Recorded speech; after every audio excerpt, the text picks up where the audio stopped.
তারাপীঠ বীরভূম জেলার এক অন্যতম সতীপীঠ হলো এই তারাপীঠ। তারামায়ের পরম ভক্ত সাধক বামাখ্যাপা তারাপীঠের এই পবিত্র স্থানে বসে তারামায়ের তপস্যা করে সিদ্ধি লাভ করেছিলেন। তাই অনেকে এই তারাপীঠকে সিদ্ধপীঠও বলে থাকেন। সারা বছর এই মন্দিরে ভক্তদের ভিড় লেগেই থাকে। দ্বারকা নদীর তীরে অবস্থিত এই তারাপীঠ মন্দির হিন্দু ধর্মের মানুষের কাছে খুবই পবিত্র একটি তীর্থস্থান। প্রত্যেক দিন বহু দূর দূরান্ত থেকে তারামায়ের ভক্তরা আসেন তারামায়ের দর্শন করতে এবং তারামায়ের চরণে পুজো দিতে।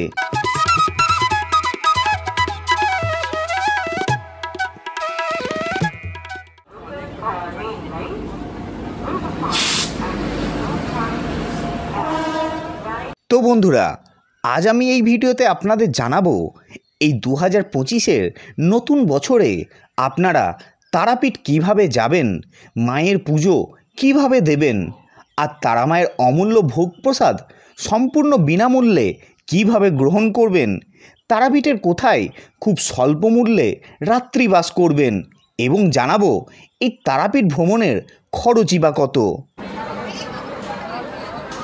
দিনটি ছিল 26শে মার্চ 2025।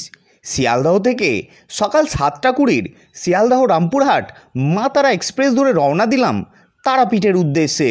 শিয়ালদহ থেকে রামপুরহাটের দূরত্ব 225 কিলোমিটার, সময় লাগবে 4 ঘন্টা 35 মিনিট। শিয়ালদহ থেকে রামপুরহাট পর্যন্ত ট্রেনের ভাড়া পড়বে 100 টাকা, যেটা হলো নন এসি সেকেন্ড সিটিং। এছাড়া এই ট্রেনে আছে সিসি কোচ অর্থাৎ এসি সিটিং, সেখানে ভাড়া পড়বে 370 টাকা। আপনি জেনারেল কোচেও যেতে পারেন, সেক্ষেত্রে শিয়ালদহ থেকে রামপুরহাট পর্যন্ত জেনারেল কোচের ভাড়া পড়বে 85 টাকা।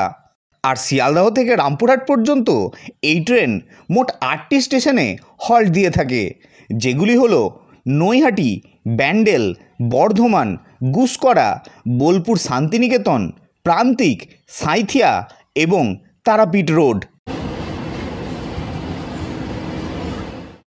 তারপর বেলা 11:55 নাগাদ আপনি পৌঁছে যান রামপুরহাট জংশন স্টেশনে। তো বন্ধুরা, ঘড়ির কাটায় 11:52 আর এসে পৌঁছে গেলাম রামপুরহাট জংশন স্টেশনে। আমাদের ট্রেনের এখানে টাইম ছিল, মানে মাতারা এক্সপ্রেসের টাইম ছিল 11:55। তো নির্ধারিত সময় থেকে কিন্তু 5 মিনিট আগেই আমাদের ট্রেন এসে পৌঁছে গেল রামপুরহাটে।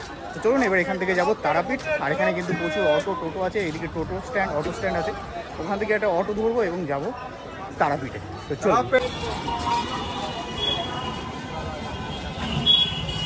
তো এই সামনে দেখতে পাচ্ছি স্টেশন, আর এদিকে হচ্ছে অটো টোটো স্ট্যান্ড। বিভিন্ন রকম অটো এবং টোটো এখান থেকে পেয়ে যাবেন তারাপীঠ যাওয়ার জন্য। দেখতে পাচ্ছেন প্রচুর অটো টোটো এখানে দাঁড়িয়ে আছে।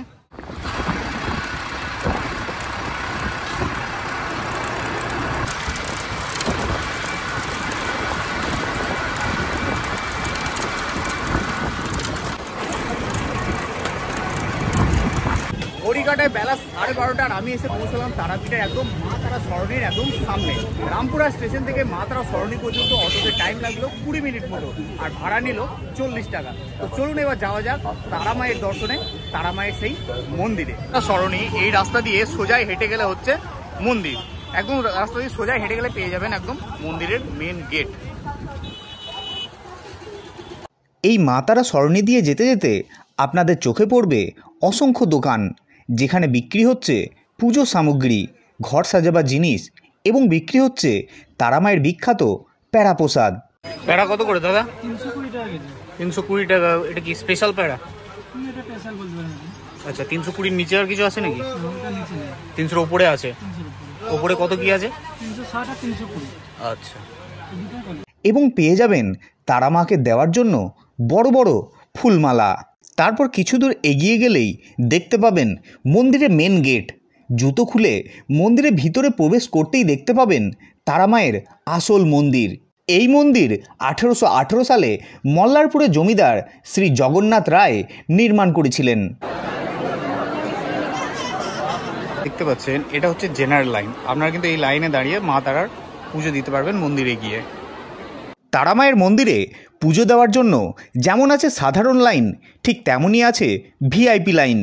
কিছু টাকার বিনিময়ে আপনি ভিআইপি লাইনে দাঁড়িয়ে অল্প সময়ে তারামায়ের পুজো দিতে পারবেন। এবার বলি তারামায়ের ভোগ প্রসাদ কীভাবে পাবেন। তারাপীঠ ঘুরতে এসে বা তারামায়ের পুজো দিয়ে আপনি যদি চান যে তারামায়ের ভোগ প্রসাদ গ্রহণ করবেন, তাহলে সকাল 8টা থেকে বেলা 1টার মধ্যে মন্দির কমিটির কাছে গিয়ে নাম লিখিয়ে নেবেন, আর এর জন্য লাগবে না কোনো মূল্য।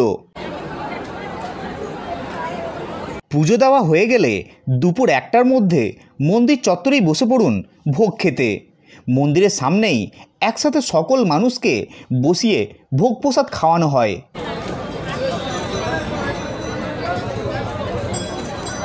আর এই ভোগ প্রসাদে থাকে বিভিন্ন রকম সুস্বাদু ব্যঞ্জন, যেমন পোলাও, ভাত, ডাল, সবজি, চাটনি, পায়েস। সত্যি তারামায়ের প্রসাদ যেন অমৃত সমান।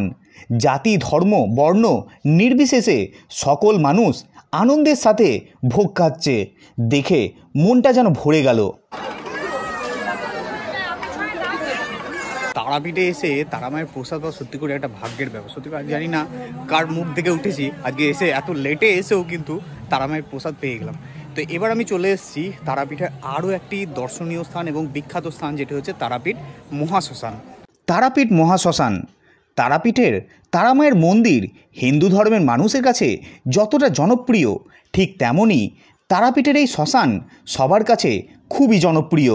একসময় এই তারাপীঠ শ্মশান ছিল সম্পূর্ণটাই জঙ্গল, এবং তারাপীঠের আগের নাম ছিল চণ্ডীপুর গ্রাম।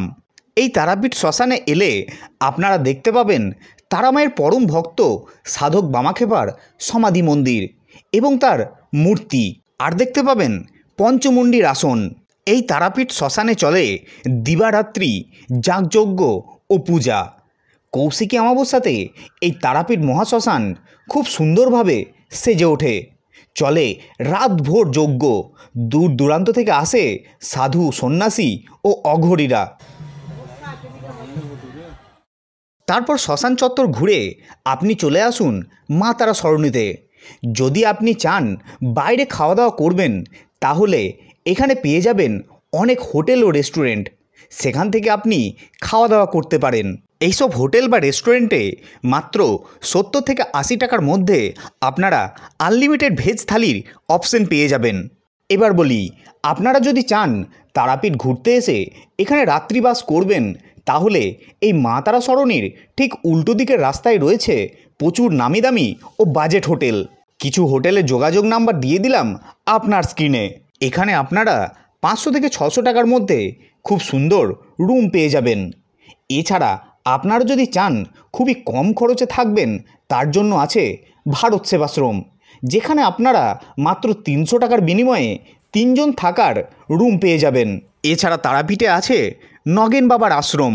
ভারত সেবাশ্রম থেকে মাত্র 5 মিনিট হেঁটে গেলেই পেয়ে যাবেন নগেন বাবার আশ্রম, যেখানে আপনারা মাত্র 200 থেকে 300 টাকার মধ্যে খুব সুন্দর সুন্দর রুম পেয়ে যাবেন। সেখানে আপনারা খুব অল্প খরচেই রাত্রিবাস করতে পারবেন। তো বন্ধুরা, ঘড়ি কাটায় দুপুর 2:50 তারাপীঠ ঘুরে এবং তারামায়ের প্রসাদ গ্রহণ করে আবারও চলে এলাম রামপুরহাট জংশনে। তো এই ছিল আজকের ভিডিও, একদিনের তারাপীঠ ভ্রমণ। সকালে গিয়ে আবার বিকেলে বাড়ি ফেরত। কেমন লাগলো ভিডিওটি কমেন্ট করে অবশ্যই জানাবেন।